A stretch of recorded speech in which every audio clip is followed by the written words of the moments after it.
sine lang yun. But it would have been nice. It would have been nice to have taken a little bit of a break. Okay, before we close, I guess ang tatanungin ko lang si Bongbong, do you think that the name Marcos is an asset or a liability in terms of politics? Sobra bang expectations ng mga tao sa'yo?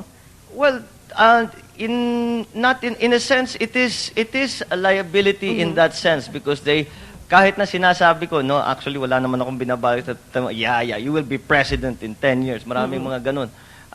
And you know, you cannot say na, no, I have no intention. That it's somehow disappointing to them. But that is not an essential problem. I think overall, in fact, I have not yet found a situation where it has been a liability. After all, I can come and speak to you on your show. So being a Marcos has not held me back in any way. It's our pleasure to have you, diba? Would you like to leave a message since nationwide napapanood tayo ngayon? Lalong-lalo na siguro sa constituents mo sa Ilocos. Lalo na ngayon na napapag-usapan natin ng mga kabataan. I would just like to... You feel you're still part of the youth? Well, maybe I'm... Pwede pa, diba? Kasi under 39. Hirap na, namimilit na.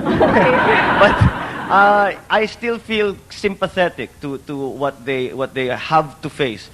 And kung kagaya ng sabi ko, napapag-usapan ng kabataan, I would like first of all to congratulate all the delegates for the good work that they did with the Pope's visit.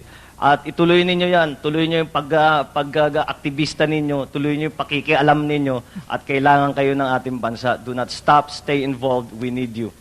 Thank you very much, Congressman. It was a pleasure having you. Anything from you? May ponent question kasi yung mga taga-Pampanga, Bongbong, kung tatakbo ka daw talagang senator. Mukhang sa takbo ng panahon, ganun ang patungo ng aking gagawin. Yes, it looks like I will be running for the Senate. Congratulations in advance. Yes. Thank you very much. Senorita Preciosa. Okay. No more Thank you time. very much. Thank you very much Bong. indeed. Okay, thank you so thank much. you.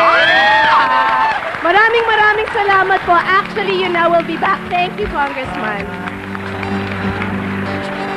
Convincing otherwise qualified men and women to run. What makes a would-be politician run? What makes him or her a winning candidate? In the old days, it helped if a candidate had guns, goons, and gold. Today, a candidate is also expected to have glamour, guts, and maybe a good name, or at least one with easy recall. Enter showbiz personalities such as movie stars and singers, and basketball heroes. Are they more winnable than others who may be better qualified? What are voters looking for then? A movie star quality? The X Factor? Looks and fame? Charisma? A satisfactory track record? What if a candidate is a first-timer? What does he or she have to do to win votes? Tell the people, why are some candidates more winnable than others? And I think we have some of the more winnable personalities on the scene today. Let me go right ahead and introduce them. Very exciting tong show namin kasi panay political chismis ang lalabas dito. Congressman Bongbong Marcos of Ilocos Norte. Have you been reading all the stories that are coming out of the press since you appeared on Kris Aquino's Oh TV yes, show? I never realized that it would be quite such a fuss, but yes, people have taken a great deal of notice. One writer even said that you're going to use it to your political advantage. Same way that Kris was going to use it to increase the ratings on her show.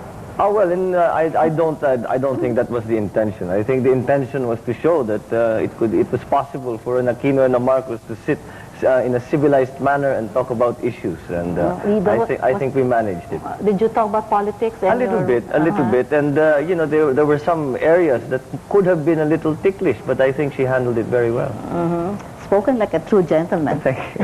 On this side, we have from Parañaque, Vice Mayor Joey Marquez. Good evening, Tita Future Julie. Mayor of I hope. Parañaque. And how is Alma's contribution to your campaign coming along?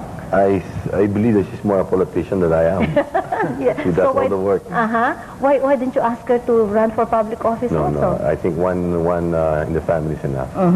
And as a mayoral candidate, the efforts to campaign for a seat in your city hall, town hall pa yun, town Municipal hall. Pareho pa ba yun as if you were running for a national office? No, it's a little bit harder than running the national office. Really? Kasi sa municipality, like in our jurisdiction, the convincing part, yung pinakamahirap.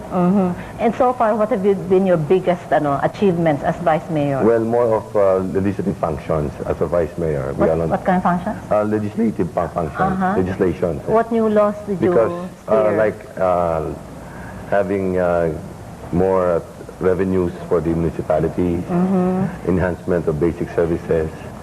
And that's one thing that I would like to explain to the people kasi parating pinapareho ang function ng mayor sa vice mayor.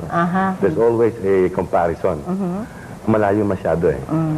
And how many other candidates are running for mayoral position? As far as I'm concerned, it's a one-on-one thing. Ikaw lang as against the incumbent. Yes. And over here, Miss Baby Arenas, I think the Nationalist People's Coalition, what do you call it? NPC? Nationalist People's Coalition, no? They have just announced that you're in their senatorial slate and Miriam Santiago is out. So that means the cat is out of the bag. You are running for senator. I didn't know. You don't... Nobody told me. Nobody told Because you. I was taping in the other studio and I wasn't able to watch the news, no? But Ronnie talked to me and offered the congressional seat in Makati and Senate or Mayor. Tatlo eh. Tatlo in-offer. So I'm so shocked, Julie. Ikaw na naman ang nakascoop na sinabi mo yung they already decided, but we still have to talk. What does your heart tell you? Ako, yun ang sinasabi ko sa aking mga dating kasama at mga kasama ko ngayon, yung tinatawag, Greg, na kayo, at saka yung originals na yung Wednesday group, silang advisors ko, na, well, you see, if it will make a difference in the life of the marginalized poor people of our society, I might seriously think of choosing any of those three, no? And I But think... which of the three? And to push through for policies and social reforms. So, sa tingin ko, mas sikreto na muna yata. Kailan I will ang deadline? Ang filing I ng think 3, no? certificate of February 3. February 3. February 3. Okay, and from Pasay City, Mrs. Elaine Cuneta, who is running for Congress, no? For a congressional seat in Pasay. Elaine, so what party are you? The Cuneta party? The Cuneta Party. Cuneta Party. The happy birthday. Happy birthday, Nino. Happy birthday party. Good. I don't belong to any party though. So that means you're an independent. Does an independent have a fairly good chance of winning, maybe congressional, mas madali kaysa senatorial? No, maybe it's also based on the constituents. Like maybe it's hard to be in the independent. It's hard to be an independent candidate if you are the first timer. But if you are a little bit known by the people and you have familiarized with your constituents and you have done so many projects for them, I think the Lord will help you to them to get the votes. Actually, they think of you as the reason for the success of Mayor Cuneta. No, the two of us. The two of you. And how is the mayor? Fine. Is he running again this year? For the last time. For the last time, which is ikailang term? I think, Hindi na I niya don't know. mabina. I could not remember. Ilang taon na yon? 30 years? No, 40. 40? More. As mayor? As mayor. And he never wanted to seek a Not bigger only as position? mayor, he was a former deputy governor of Rizal before he became a mayor. And Sharon? Is Oh, no. Talagang wala? Wala pa. Wala pa. Wala pa. Pwede pa. Hanggang February 3 pa. And over there, Mr. Colonel Gringo Honasan, who is going to who's aspiring to be a senator as an independent candidate. We are on our way, Ma'am Julie, to making a firm decision. Meaning? That will only happen when we file our candidacy. Which, but your heart is telling you what? Well, we feel that it's better probably to try our luck, present ourselves to the people as a candidate, and run as senator than running for our lives and going underground. But you're a military tactician. Basically, I'm still a soldier at heart. Will that kind of background help you as a politician or first as a political candidate? Well, maybe the issue here is not background, but consistency. Consistency? Yes. Meaning you will be mounting a coup? No, what we were before, during, and after. Whatever we mount. So we have here now two neophytes, Mr. Honasan and Ms. Arenas. In Elaine. I can't not think of Elaine as a neophyte, no? I don't think. I think she's been in politics for No. longer than most of us. Yeah, she's got more experience, heart-wise and head-wise and hands-wise. And our question tonight is, what makes a candidate more winnable than others?